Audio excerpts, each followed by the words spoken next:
বোন, আল্লাহ যদি চাইতেন একদিনে সৃষ্টি করতে পারতেন, তখন আপনি বলতেন যে কেন একদিনে তৈরি করেছেন, 6 দিনে কেন নয়? প্রথমবারের মতো বাংলাদেশে আসছেন বিশিষ্ট ইসলামী বক্তা ও ধর্মীয় চিন্তাবিদ ডক্টর জাকির নায়েক। আগামী নভেম্বরে তিনি মেগা লেকচার ইভেন্টে অংশ নেবেন।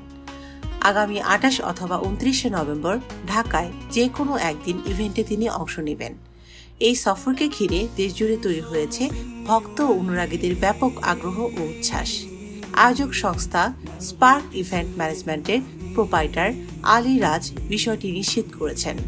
তিনি বলেন, আগামী সোমবার 20শে অক্টোবর এক কনফারেন্সের মাধ্যমে এই আয়োজনের বিস্তারিত সময়সূচি এবং স্থান ঘোষণা করা হবে। ডক্টর জাকির নায়েক প্রথম প্রোগ্রামটি কবে অনুষ্ঠিত হতে পারে সে বিষয়ে আলীরাজ আরও বলেন, প্রাথমিক পরিকল্পনা অনুযায়ী 28 অথবা 29শে নভেম্বর ঢাকার আগারগাঁয়ে ডক্টর জাকির নায়েকের প্রথম প্রোগ্রামটি হবে। তবে কেবল ঢাকাতেই নয়, ঢাকার বাইরেও এই প্রোগ্রাম করার পরিকল্পনা রয়েছে আমাদের। তিনি বলেন, জাকির নায়েকের আগমন কোনো বাণিজ্যিক উদ্দেশ্য নয়, বরং এটি সম্পূর্ণ চ্যারিটি প্রোগ্রাম হিসেবে পরিচালিত হবে।